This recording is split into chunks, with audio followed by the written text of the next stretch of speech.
ଦୋକାନୀ ଜାଣିଥିବ ଏଥର ଦୋକାନୀ କହିଲା ଆଉ ଯୋଉ କହିବ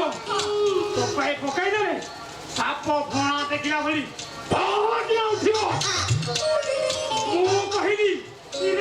ମୋ ଘରେ ସାପ ଆସିବେ କୋଉଠୁ ସିଏ କହିଲା ଆଉ ଯୋଉ କହିବ